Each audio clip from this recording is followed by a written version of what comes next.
Assalamualaikum warahmatullahi wabarakatuh. Selamat pagi anak-anakku semua.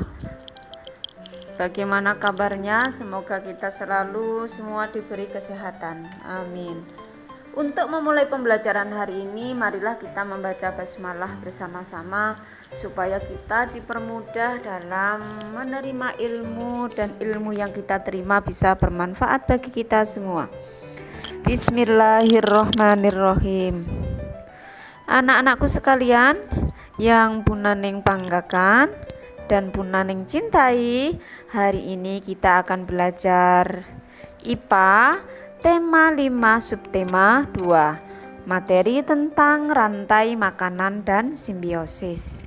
Adapun tujuan pembelajaran yaitu yang pertama, supaya siswa dapat menjelaskan arti rantai makanan. Yang kedua, supaya siswa dapat menjelaskan komponen-komponen yang membentuk rantai makanan. Yang ketiga, supaya siswa dapat menjelaskan contoh rantai makanan.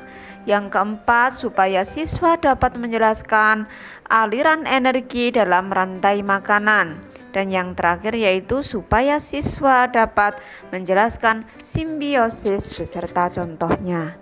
Anak-anakku sekalian, mari kita bahas yang pertama yaitu tentang pengertian rantai makanan. Rantai makanan merupakan suatu rantai atau kejadian, suatu peristiwa atau kejadian makan serta dimakan antara tiap makhluk hidup dengan urutan tertentu. Selanjutnya kita akan mempelajari tentang komponen. Jadi rantai makanan itu mempunyai komponen-komponen yang menyusun atau yang membentuk rantai makanan. Yang pertama adalah produsen. Produsen adalah makhluk hidup yang dapat membuat makanannya sendiri. Produsen juga dapat dikatakan sebagai makhluk hidup yang mampu mengubah zat anorganik menjadi zat organik. Produsen merupakan penghasil. Dalam kehidupan di bumi, yang berperan sebagai produsen adalah tumbuhan hijau, karena tumbuhan hijau dapat membuat makanannya sendiri. Contoh produsen adalah tanaman padi, jagung, tanaman pisang, ganggang hijau, dan tanaman ketela pohon. Komponen rantai makanan yang kedua adalah konsumen. Konsumen atau nama lainnya adalah predator adalah pemangsa makhluk hidup lainnya. Konsumen dikelompokkan menjadi beberapa kelompok. Yang pertama yaitu konsumen tingkat 1 atau primer. Konsumen tingkat 1 itu merupakan makhluk hidup yang memperoleh makanan atau energi langsung dari produsen. Jadi konsumen tingkat 1 ini memakan produsen. Karena produsen tumbuhan berarti dia termasuk hewan pemakan tumbuhan atau herbivora. Yang kedua, konsumen tingkat 2 atau sekunder. Konsumen tingkat 2 ini memakan konsumen tingkat 1. Terus nanti ada lagi konsumen tingkat 3. Konsumen tingkat 3 ini nanti memakan konsumen tingkat 2. Ada lagi konsumen tingkat 4. Konsumen tingkat 4 nanti akan memakan konsumen tingkat 3. Dan terakhir nanti komponen suatu ekosistem itu ada yang namanya pengurai. Yang berperan sebagai pengurai di sini biasanya adalah bakteri atau mikroorganisme ataupun jamur. Pengurai di sini nama lainnya adalah dekomposer karena pengurai ini makhluk hidup yang menguraikan kembali zat-zat yang semula terdapat dalam tubuh hewan dan tumbuhan yang telah mati. Jadi pengurai membantu proses penyuburan tanah. Contohnya pengurai tadi adalah bakteri dan jamur. Anak-anakku sekalian, selanjutnya kita akan pelajari tentang aliran energi dalam rantai makanan. Apa itu aliran energi? Aliran energi adalah suatu rangkaian urutan pemindahan bentuk energi satu ke bentuk energi yang lain. Dimulai dari sinar matahari, lalu ke produsen, kemudian ke konsumen, dan terakhir sampailah ke pengurai di dalam tanah. Dalam suatu rantai makanan akan terjadi siklus yang akan selalu berputar. Dari siklus ini akan terjadi perpindahan energi satu sama lainnya. Energi yang didapat dari rantai makanan yang pertama akan berpindah pada tingkat berikutnya dan menjadi sebuah energi baru. Pada umumnya, rantai makanan dimulai dari produsen atau tumbuhan hijau. Tumbuhan hijau memerlukan energi dari matahari. Kemudian, energi matahari ini sama tumbuhan diperlukan untuk proses fotosintesis. Selanjutnya, dari hasil fotosintesis tumbuhan nanti, tumbuhan ini karena dimakan oleh konsumen satu, energi berpindah ke konsumen satu, kemudian pindah lagi ke konsumen dua, begitu seterusnya hingga akhirnya sampai di pengurai atau di komposer. Anak-anakku sekalian, selanjutnya kita akan membahas tentang simbiosis. Apa itu simbiosis? Simbiosis itu adalah hubungan antara dua makhluk hidup yang saling mempengaruhi. Hubungan antara dua makhluk hidup atau simbiosis ini terdiri dari tiga. Yang pertama adalah komensalisme, yang kedua mutualisme, yang ketiga parasitisme. Apa itu komensalisme? Komensalisme itu adalah hubungan antara dua makhluk hidup, yang satu untung, yang satunya tidak rugi dan tidak untung. Contohnya kita perhatikan tumbuhan anggrek dengan pohon yang ditumpanginya. Misalkan biasanya tumbuhan anggrek menumpang pada pohon mangga. Di sini terjadi simbiosis, yaitu tumbuhan anggreknya merasa untung karena mendapat tempat tinggal, tempat hidupnya menempel pada pohon mangga.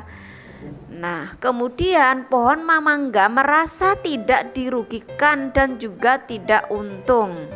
Oleh karena itu hubungan antara anggrek sama pohon yang ditumpanginya misalkan mangga termasuk jenis simbiosis komensalisme. Setelah itu contoh selanjutnya selain tumbuhan anggrek dengan pohon yang ditumpanginya bisa tumbuhan paku dengan tumbuhan inangnya. Tumbuhan inangnya di sini maksudnya adalah tumbuhan yang ditumpanginya. Kejadiannya sama dengan pohon atau tanaman anggrek. Contoh selanjutnya adalah ikan hiu dengan ikan remora. Ikan hiu adalah ikan yang sangat besar, ikan remora itu adalah ikan yang sangat kecil. Ikan remora itu sangat kecil sehingga dia sering dimangsa oleh ikan lain. Sehingga supaya dia selamat terlindungi, dia sembunyi masuk ke dalam mulutnya ikan hiu yang besar.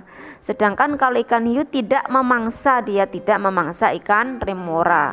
Jadi ikan hiu merasa tidak diuntungkan dan juga tidak dirugikan. Sedangkan ikan remora merasa terlindungi biar tidak dimangsa oleh ikan lain.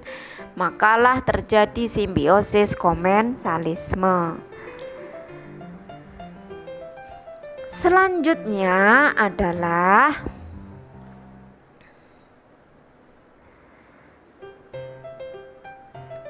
simbiosis mutualisme, yaitu hubungan antara dua makhluk hidup yang saling menguntungkan. Yang satu untung, yang lainnya juga untung. Jadi saling menguntungkan, itu namanya simbiosis mutualisme. Contohnya yaitu tumbuhan bunga dengan kupu-kupu. Bunga merasa diuntungkan karena dengan dihinggapi kupu-kupu, kupu-kupu kan biasanya hinggap di bunga. Bunga dengan dihinggapi kupu-kupu membantu penyerbukan bunga yang nantinya akan menghasilkan buah. Penyerbukan itu adalah jatuhnya serbuk sari, bunga itu punya serbuk sari, nanti akan jatuh di kepala putik karena kena goyangan dari gerakan dari kupu-kupu, akhirnya serbuk sari tadi jatuh di kepala putik. Makanya bunganya merasa diuntungkan dengan kehadiran kupu-kupu. Begitu juga kupu-kupu sangat diuntungkan dari bunga tersebut. Kenapa? Apa tujuannya kupu-kupu hinggap di bunga? Tujuannya adalah untuk menghisap madu atau nektar yang ada di bunga. Hal ini kejadiannya sama juga hubungan antara lebah dengan bunga, saling menguntungkan. Selanjutnya ya contoh yang lain adalah kerbau dengan burung jalak. Burung jalak dengan kerbau. Burung jalak itu merasa diuntungkan dengan kehadirannya kerbau. Kerbau juga merasa diuntungkan dalam hal apa? Kerbau itu biasanya mempunyai kutu di punggungnya, di tubuhnya. Nah, kutu-kutu tersebut dimakan oleh burung jalak. Jadi burung jalaknya merasa untung karena makan merasa kenyang. Kerbaunya juga merasa untung karena kutu yang menempel di tubuhnya dimakan, sehingga kerbaunya tidak merasa kegatelan. Jadi sama-sama diuntungkan, namanya simbiosis mutualisme. Contoh selanjutnya adalah bakteri E. coli yang ada di usus manusia. Bakteri E. coli itu di dalam usus manusia membusukkan makanan, sisa-sisa makanan ya, dalam proses pencernaan yang akhirnya nanti akan keluar jadi tinja. Sebelum keluar jadi tinja dibusukkan oleh bakteri yang ada di dalam tubuh manusia, namanya bakteri E. coli. Jadi bakteri E. coli-nya juga merasa diuntungkan karena memakan sisa-sisanya tadi. Manusia juga merasa diuntungkan karena sisa makanannya telah dibusukkan oleh bakteri E. coli. Jadi sama-sama diuntungkan. Selanjutnya yang ketiga kita akan membahas simbiosis parasitisme. Simbiosis parasitisme adalah hubungan antara dua makhluk hidup, yang satu untung, yang satunya rugi. Contohnya adalah antara benalu dan tanaman inangnya.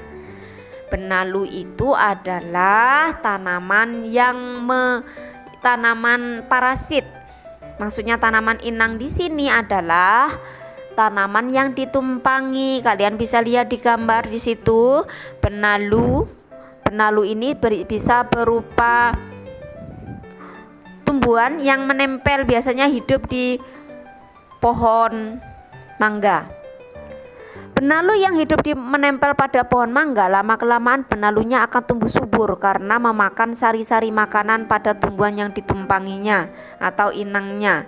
Contohnya di sini adalah mangga. Tumbuhan benalu lama-kelamaan akan subur, sedangkan tumbuhan yang ditumpangi mangga tadi lama-kelamaan akan mengecil, akan mati karena sari-sari makanan diserap oleh benalu. Jadi benalunya untung, tanam pohon mangganya rugi. Terjadi simbiosis parasitisme. Selain itu ada contoh lagi tumbuhan tali putri dengan tumbuhan inangnya. Tali putri itu kalian bisa lihat di dalam slide, itu ada tanaman yang kayak mie panjang-panjang warna kuning, itu namanya tali putri. Dia hidupnya merambat pada tumbuhan inangnya. Tali putri ini lama-kelamaan subur karena memakan makanan pada tumbuhan yang ditumpanginya. Sedangkan pohon yang ditumpangi lama-kelamaan akan rugi karena dia sari-sari makanan dimakan oleh tali putri. Terjadi simbiosis, satu untung satu rugi, yaitu parasitisme. Selanjutnya adalah masih banyak lagi contoh lainnya, nyamuk dan manusia. Nyamuknya untung, manusianya rugi. Kutu dengan manusia yang hidup di rambut manusia menyerap darah menghisap darah maksudnya. Kutunya untung, manusianya rugi, dan masih banyak lagi contoh yang lainnya. Anak-anakku semua, untuk hari ini pelajaran IPA sampai di sini. Apabila masih kurang jelas atau ada kata-kata Bu Naning yang salah dalam pengucapan, untuk mohon dimaafkan, dan apabila masih kurang jelas bisa tanya ke WA Bu Naning. Bu Naning akhiri dengan bacaan hamdalah. Alhamdulillahirabbil alamin. Wassalamualaikum warahmatullahi wabarakatuh.